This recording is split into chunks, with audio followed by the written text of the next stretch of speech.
Shoutouts this week to some fellow podcasters who helped us make this episode. In a few minutes, as part of this episode, you'll hear some readings of actual letters and comments made by the people who are part of our story today. The talented podcasters who lent their voices to this episode are Jamie and Dan from the Comedy Geek Sketch Podcast, and Frank Burton, host of the Ragbag Podcast. We always enjoy it when we can involve some of our podcasting friends, so please give their podcast a listen. As for today's episode, it's about one of the most heartwarming stories in modern history, and yet it continues to make you wonder how something like this could have happened in the first place, and how did it end? If you have any thoughts or feedback, send them to me through email at tim@shapingopinion.com. If it's easier for you, get in touch with me on Twitter or Instagram at shapingopinion. If you want, we can give you a shout out. And as always, thank you for listening to the Shaping Opinion podcast. You're the reason we do this. This is Shaping Opinion, a production of O'Brien Communications. Terri, in Christmas 1914, the German and British soldiers in France, who had been trying to kill each other, decided to call a truce for Christmas.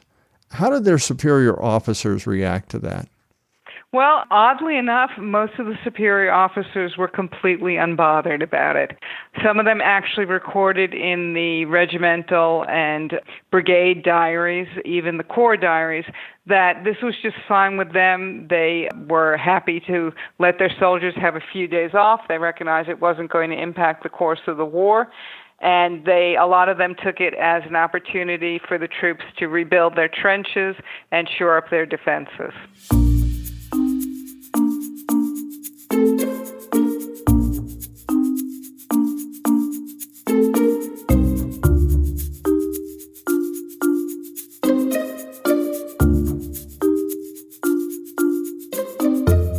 I'm Tim O'Brien. In this episode of the Shaping Opinion podcast, we're joined by author Terri Crocker.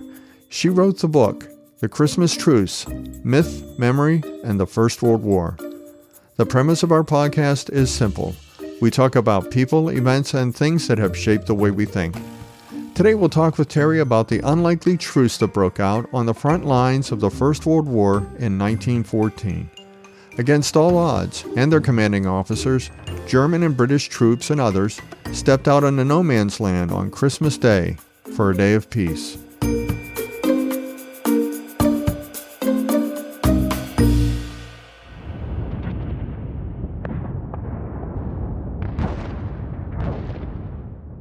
It was the first Christmas since the start of the First World War in 1914.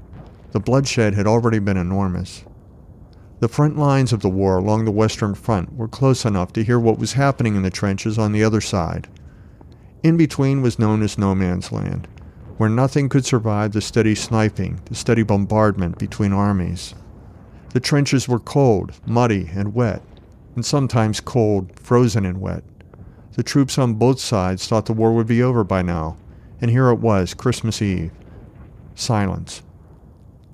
And then, as Terri Crocker tells it, something would break that silence.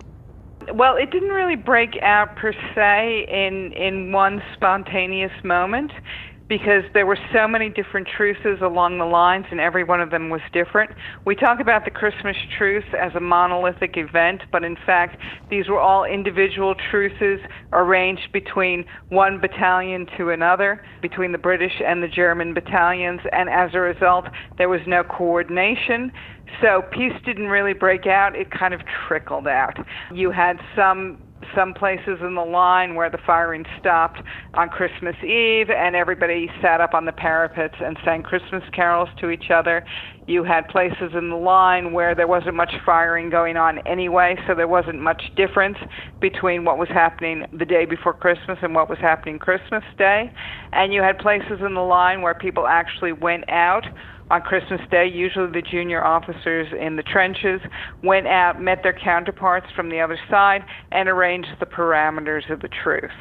I read a lot before we talked today, and I remember one of the stories, and it was this one, and it's sort of legend, I think, after a while, but there are written accounts of how the fighting stopped for a short time, and one of those stories was a young farmer's son in the Queen's Westminster Regiment. His name was Edgar Aplin. And the story goes, he starts to sing, and apparently he's a good singer. He's a tenor. And he sings the song called Tommy Lad. So after a few verses, he hears a voice from the German trenches, and whoever that is on the German side, they spoke English. And one of the German soldiers shouts, "Sing it again, Englander. Sing Tommy Lad again." So Edgar sings the song again, and events start to unfold. And Private Aplin would send letters back to his relatives, and here's what he said. He said, "We've been out in the trenches for 4 days' rest and returned on the 23rd of December to relieve some regular troops. On Christmas Eve, the usual war methods went on all day, sniping, until evening when we started to sing a few carols and some old songs. Immediately, our pals over the way began to cheer. Eventually, we got around to shouting across to the Germans. Those opposite our front mostly speak English. Soon after dark, we suggested that if they would send one man halfway between the trenches, 300 yards, we would do the same, and both agreed not to fire. So advancing towards each other, each carrying a torch, when they met, they exchanged cigarettes and lit up. Cheering on both sides was tremendous, and I shall never forget it. After a little while, several others went out, and a pal of mine met an officer who said that if we did not shoot for 48 hours, they wouldn't. And they were as good as their word, too. On Christmas Day, we were nearly all out of our trenches. It was almost impossible to describe the day as it appeared to us here, and I can tell you, we enjoyed the peaceful time." That was one soldier's account. And as you mentioned, it wasn't just one truce, and there were over 100,000 soldiers affected by this. So you can't necessarily say that this one single song and this one single soldier led to the truce, but it's kind of representative of what happened, isn't it? Yes, in fact, that's fairly typical. The fact that people were sitting on the parapets singing the night before was what led everybody to believe that maybe they should just take a more general day off the next day. Truces were often negotiated by the junior officers. As I already said, they would go out, they would talk to the other side, and they would say it's for the afternoon, it's for 24 hours, it's for until Christmas is over, or it's until we all rotate out of the trenches. You know, there were various arrangements made. So some truces only lasted a few hours, some lasted a few days. There was one place in the line where nobody fired for a few weeks. But it's hard to tell whether that was truce or whether it was just that was a very quiet part of the line. But certainly the story you've described is fairly typical, singing followed by an agreement not to fire for a certain period of time. And then on Christmas Day, people actually left the trenches to go and pal around with the other side.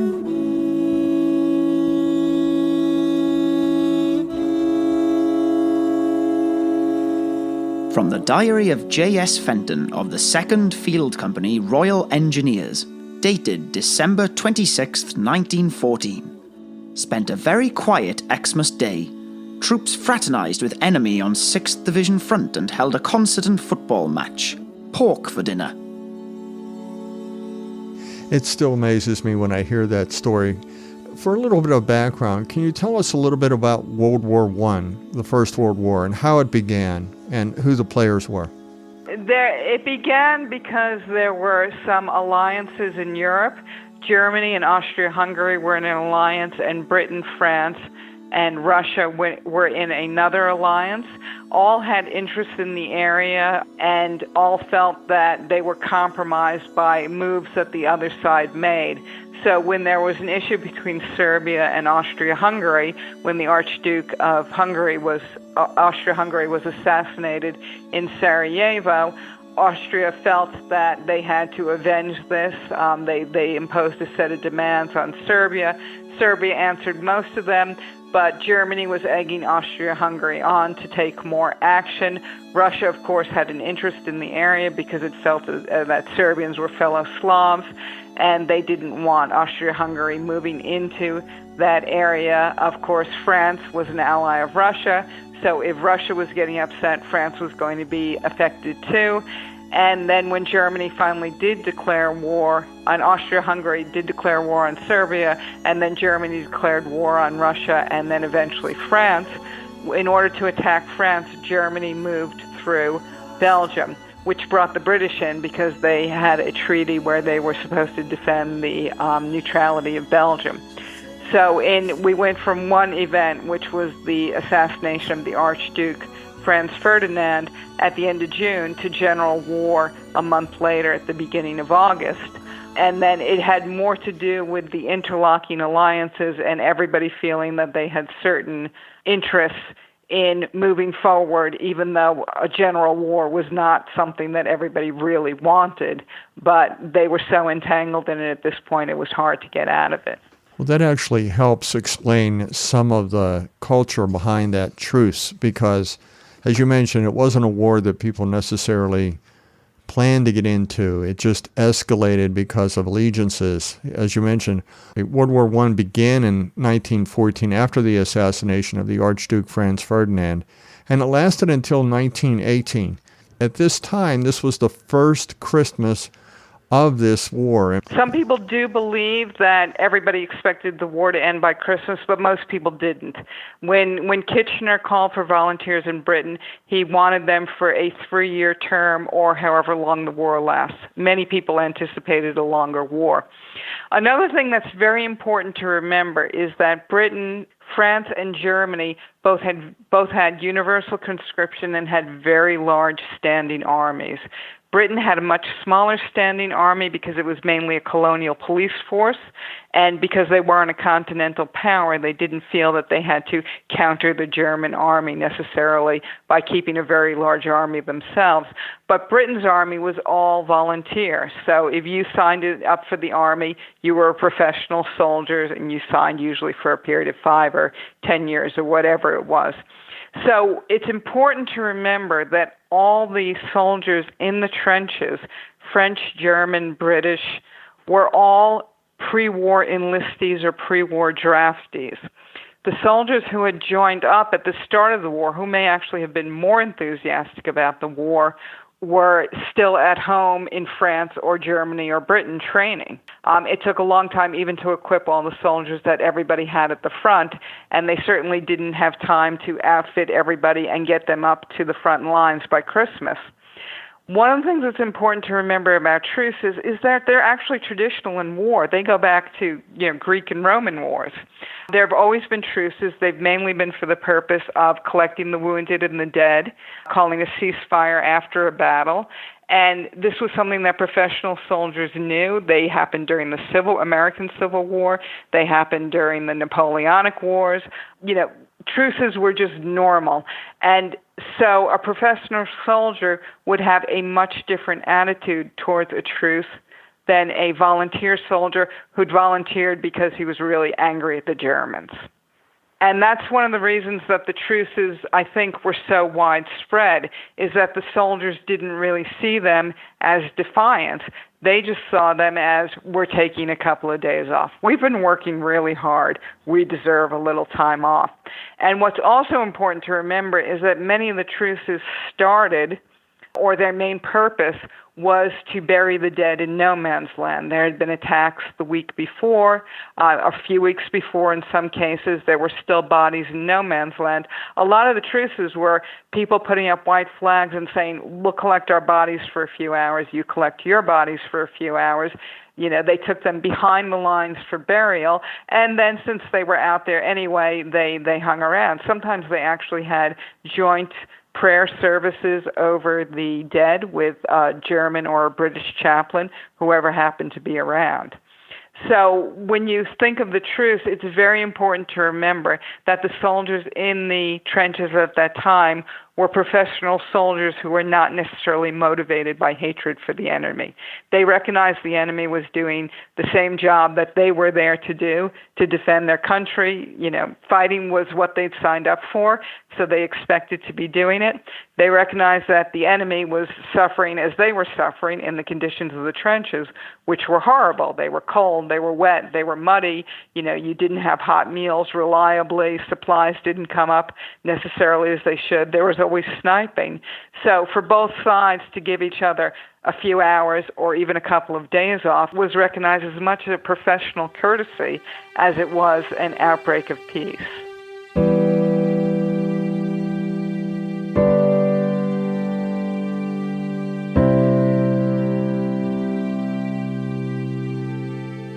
You mentioned, and you pretty well described, the professional soldier. We don't think of soldiers today in that same way, even though they may be professional in the way that they make a career out of it, not professional in the sense that you describe. How would you describe the mindset of a professional soldier during the time period of the First World War?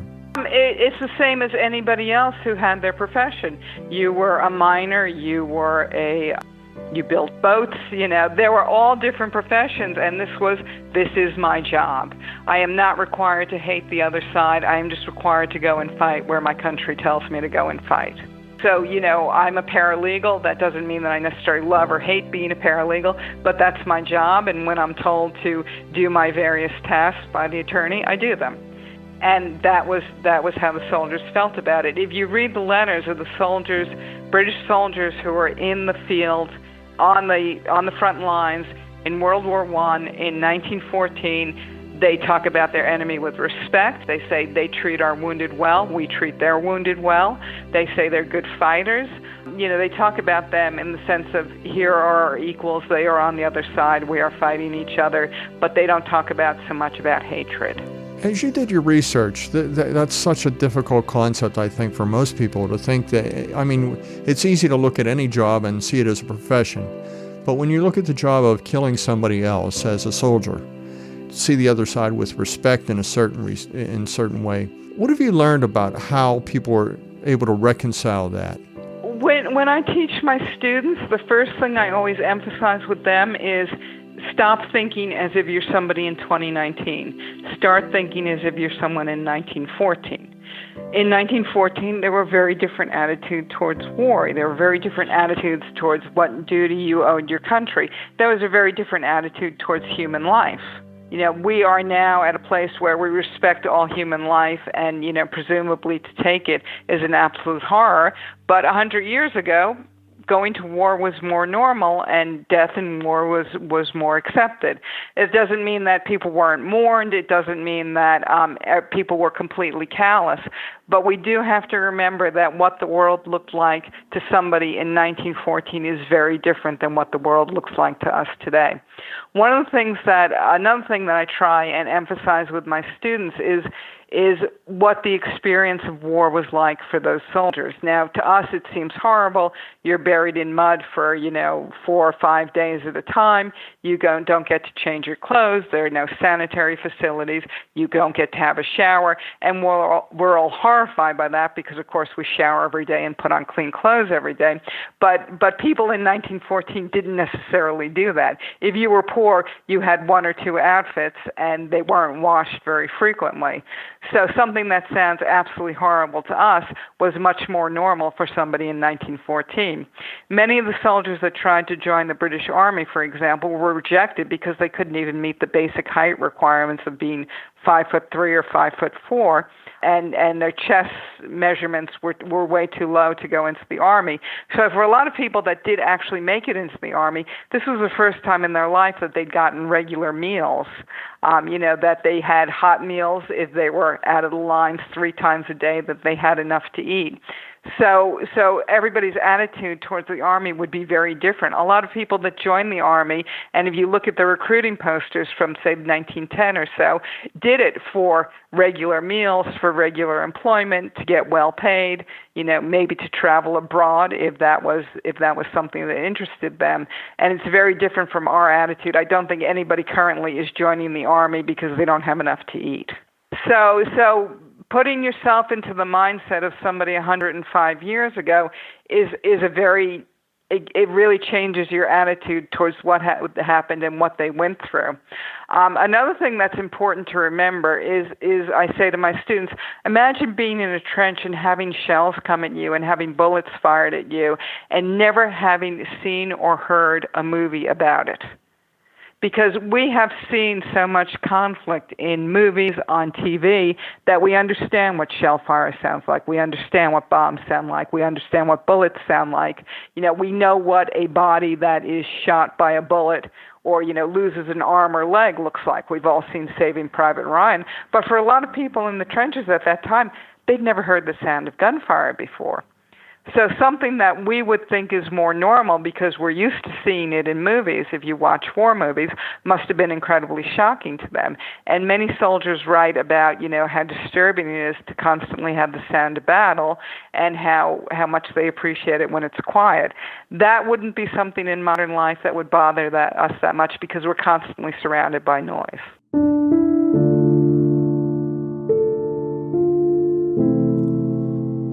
From a letter sent to his sister Kathleen on October 24th, 1914, Captain H.M. Dillon, 2nd Oxfordshire and Buckinghamshire Light Infantry. The firing died down, and out of the darkness a great moan came. People with their arms and legs off, trying to crawl away.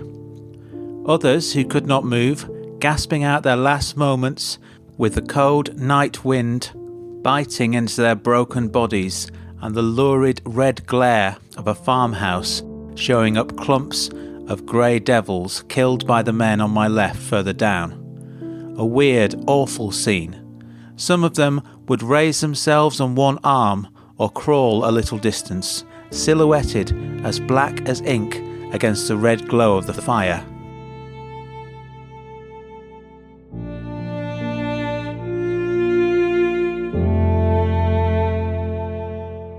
That's a good background on the climate that was on the front line in France at the time of the truce and at the time of Christmas 1914. You mentioned that the two sides would negotiate a ceasefire so they could retrieve bodies for burial. And as you said, there was no fighting. There were no over-the-top charges across no man's land at this time. Yes, the week before Christmas was actually very quiet. What stories stick out in your mind as you did your research on this? Any particular regiments or individuals that remind you what made the Christmas Truce so special? There were a number of ones, and one of the things that I found in my research was how caught up I got in the individual stories. There was one fellow that I followed from the beginning through the end of the war. He was in a territorial regiment, which is the equivalent of our reserves. So he was home, he was training, he got called up because all the reserve troops got called up and sent to England. He'd been a newspaper writer. Even though he was quite young, he'd been a newspaper writer back in London. He wrote very well. He kept a diary. He wrote a lot of letters. And he just was the nicest person. Just reading his letters, you just really felt for him. At one point, he wrote to his brother saying, I'm having a bit of problems. I'm not sleeping very well, but don't tell, our mother. She'll worry about it. He made jokes about, how many Christmas presents they'd received in the line, saying, we're doing very well in spite of all the Christmas parcels that we've been saturated with. He wrote about the truce very straightforwardly. He was very interested. He was obviously an observer of human nature, and he was very interested in what happened during the truce. And then I followed him all the way through the war. He was taken prisoner at the Battle of the Somme in 1916. So having started the war in 1915 and fought for 2.5 years, he was then taken prisoner in June or July 1916 and spent the next 2 years in a prisoner of war camp. And he wrote his brother a wonderful letter from the camp talking about how, I hear you got married and, you could have written me and shared the news. And then he went on to talk about how he'd been getting these wonderful food parcels. His mother was sending them. He said, but I know she can't afford them. Tell her to stop sending them. Don't let her spend her money on that. I'll be all right. And then the war finished. He was released from the prisoner of war camp. And 2 months later, he was swimming and drowned.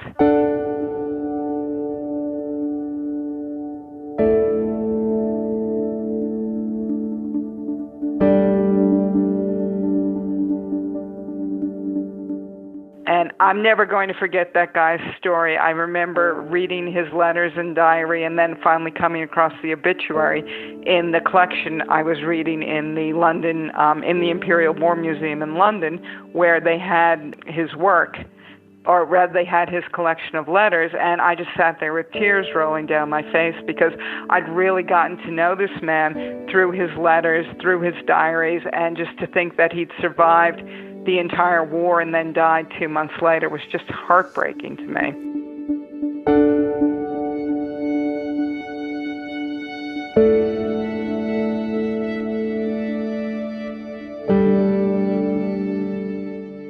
When you did the research, was it chronological so that when you read these letters, you actually felt like you knew him to that point, and then at that point in your research, was it a chronological discovery that he died?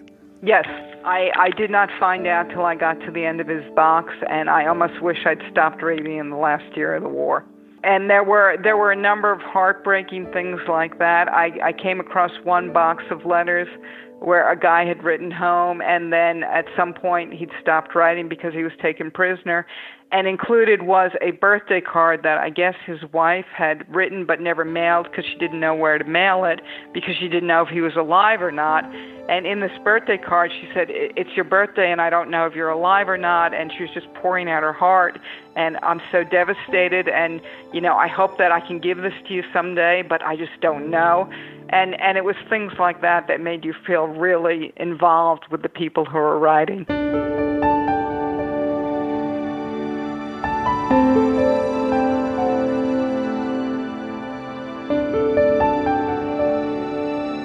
There was another soldier who served in the Monmouthshires, and his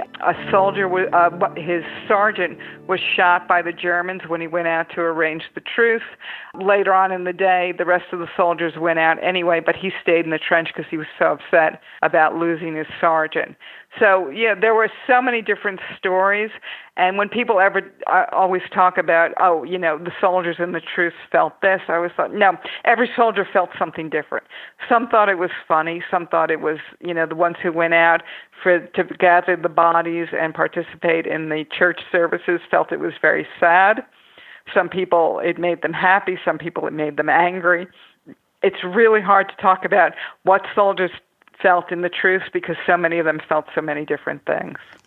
Well, there were a couple of groups that had a more universal feeling about it. It sounds like it was mostly the British and German, as you said, professional soldiers that honored this truce, but the French soldiers, and they were now in France, so at least 1/3 of France was occupied by German troops. So it would be understandable that French troops weren't too eager to participate in this truce. And then there were the Russian soldiers, too, on the other front, and they were still fighting, and also they didn't have Christmas at the same time that the people in the Western Front.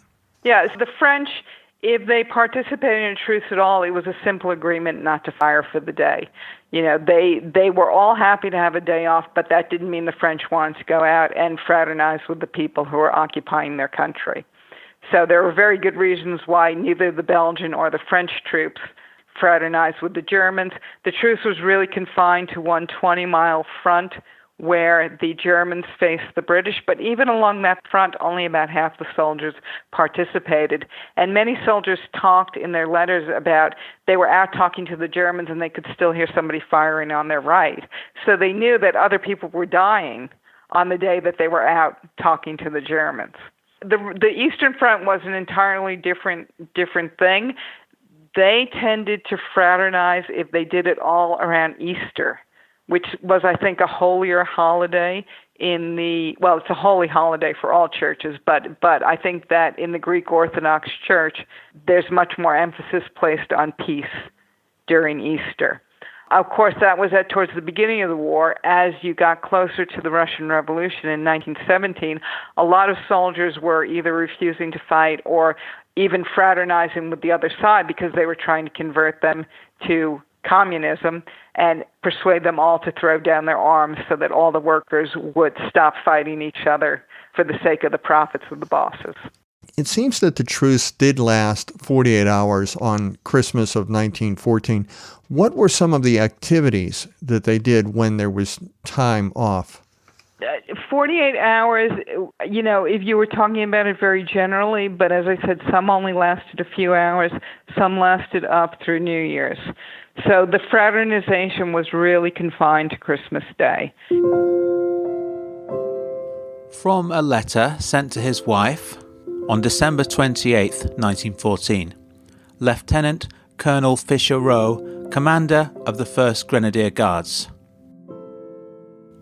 By the way, I don't know whether I told you there has been a peace with the people opposite our section since Christmas Eve, and it is still going on, though the Germans sent this morning to say they would begin sniping at 11:30 a.m. But they haven't done it yet. 2 p.m. I don't think they want to start more than we do, as it only means a few of each side being hit, and does not affect the end of the war.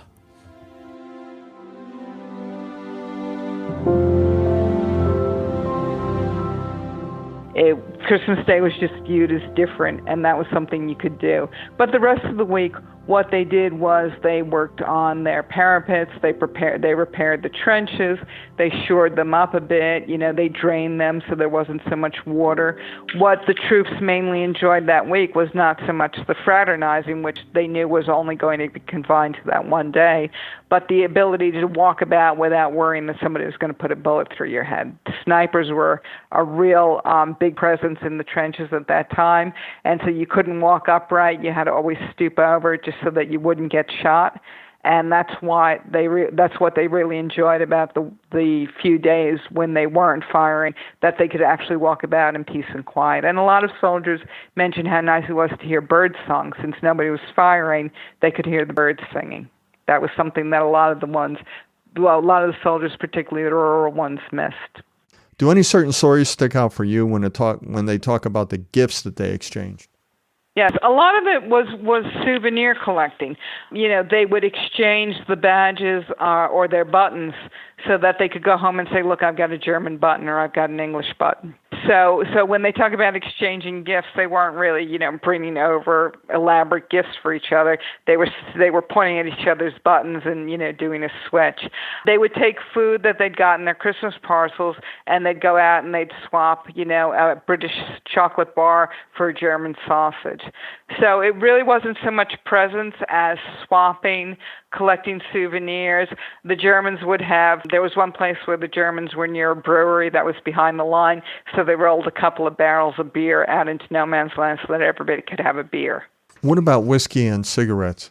Cigarettes were a big deal. In fact, every soldier on the British side got a present from, I think, Princess Alexandra, of a box that had either tobacco and rolling papers or cigarettes or pipe.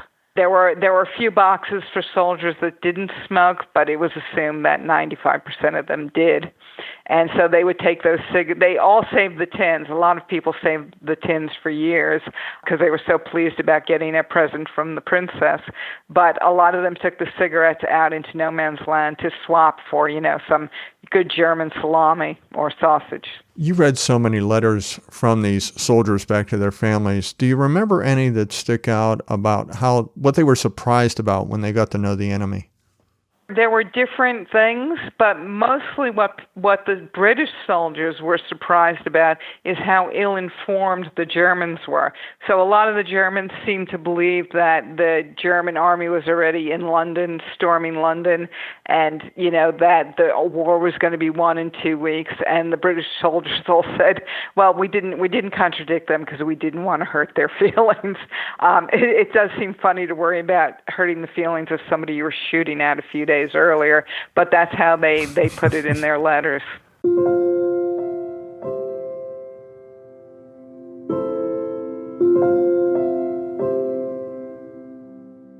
From the official war diary of the 11th Brigade, 3rd Corps on December 25th, 1914. After a night entirely free from sniping, a kind of informal truce took place all day.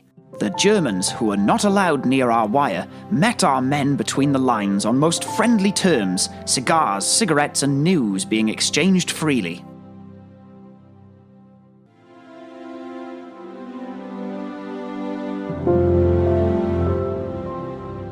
What about things that they thought and their meetings with the enemy affirmed what they thought?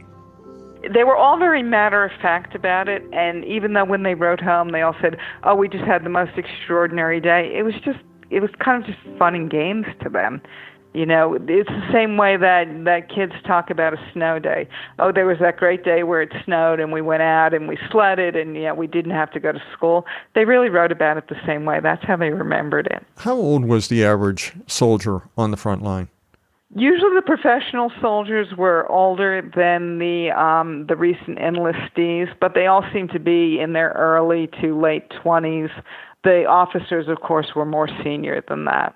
Well, once the troops returned to their trenches at dusk after the truce, and as you mentioned, they were different times, but once the truce ended wherever you were located on the Western Front, peace was at least preserved on Christmas Day until midnight.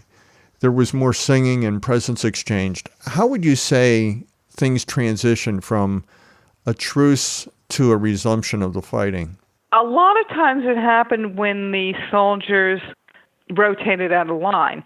So everybody thinks of the soldiers sitting in the trenches for 5 years. They didn't. They would be up on the front line for 4 or 5 days. Then they would transition back to the reserve trenches. Every trenches came in 3 lines, so that there were the supply trenches, the reserve trenches, and somebody else would rotate into the front trenches. So the war resumed very gradually because not everybody was going on the same day. There were some troops that rotated out the day after. There were some troops that rotated out 3 days after. And the week was quiet generally, even when new troops rotated in. So fighting didn't really pick up after New Year's. I think that they didn't have any big battles planned. And if you didn't have any big battles planned, except for sniping, the trenches were usually fairly quiet anyway. You just had to keep your head down and keep your guards out so that if the other side started to attack, you could respond immediately.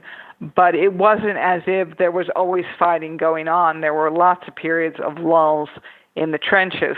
And I remember reading an account by one soldier. He wrote his memoirs after the war, and he said that of all the days in the year, you would spend maybe out of 365 days, you'd be in the front trenches for maybe 100 days. The rest of the time you'd be in reserve trenches, you'd be out of the line, you'd be training, occasionally you get leave to go home. And he said out of those 100 days, you only fought in 1 or 2 big battles every year. The rest were either small skirmishes or just waiting in line, waiting in the trenches to see if anything was going to happen or if you had to repel an attack. So it's not that everybody was in the trenches fighting all the time. So what went on in between Christmas and New Year's, that kind of lull was fairly normal. There just weren't any big battles at that point, planned or executed. Well, I remember one story that I heard about, and it was just one of the examples of how the fighting resumed. And it was where a Royal Welsh Fusiliers were, Captain Stockwell. And he climbed up onto the parapet, fired 3 shots in the air, and put up a flag with the words "Merry Christmas" on it. In response, the German officer on the other side appeared on the German parapet, and both officers bowed and saluted. And then the German officer fired shots in the air and went back into his trench. And it wasn't that the fighting started immediately, but that was the signal to the end of the truce. And apparently, like everything else, this happened down the line in various ways. But the war would resume, and there wouldn't be another truce until the end of the war, which was November 1918. But there were so many people killed. The way you described the long periods of lulls, what do you attribute to the high numbers of casualties in the war? Well, the high number of casualties had a lot to do with the fact that technology was moving faster than people could withstand it. So they were making more efficient guns, they were making more efficient artillery, they were not making bodies that could withstand guns and artillery. So it was a very deadly war just because of the way it was fought, the trenches, the bombardment. Too many times the generals tried to push men over the top, saying if you just get to the other trenches, you can take them, we'll win the war, and people would get mowed down by machine gun fire. So a lot of it was bad tactics on the part of the generals.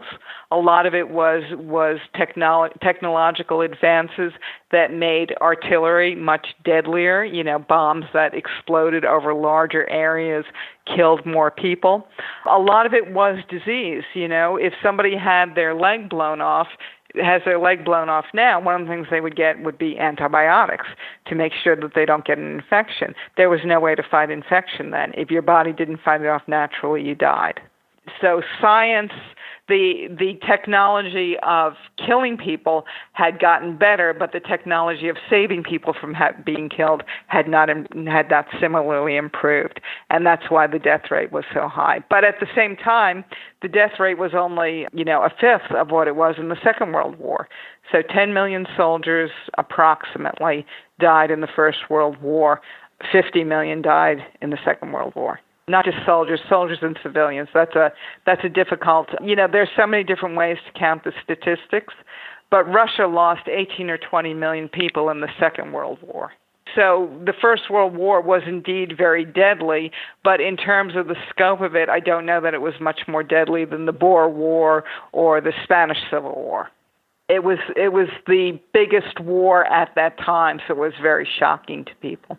After all that research, then, what would you say are the lessons from the Christmas Truce that still carry with you today?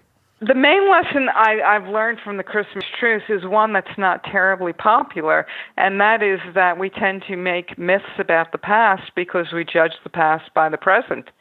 So we live in a post-Vietnam War world, and that means that our attitudes about war are very different from the people that fought in the First and Second World War.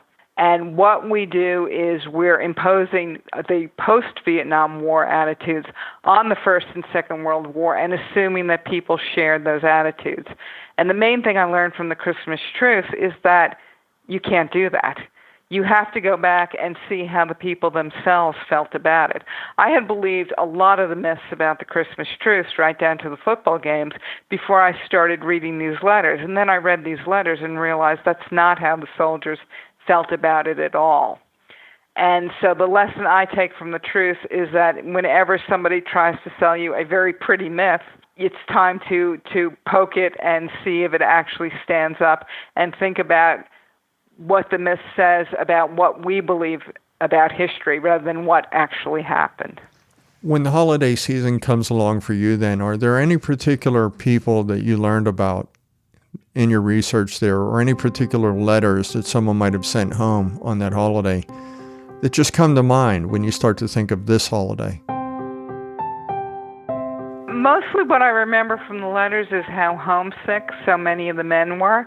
They were writing home to their wives, they were writing home to their families, they were often writing home to their mothers, their fathers, their small children, and they wanted so much to be home, and instead they were sitting in the trenches on, that day and when Christmas, and even the ones that believed in the war weren't exactly having a great time. And so whenever Christmas rolls around, it always reminds me to appreciate how much I love being with my family in my warm house, being at peace, being able to exchange presents, because I think of a lot of those soldiers, many of whom didn't come home at the end of the war, who would have just loved to be transported home for a few days just to be with their wives and their parents. So that's one of the things that always stays with me about the truth. It does make you appreciate, the ordinariness of your lives because you're not in a trench being shot at by people. Terri Crocker, thank you for joining us today. You're welcome. It's been really interesting to talk about the truth.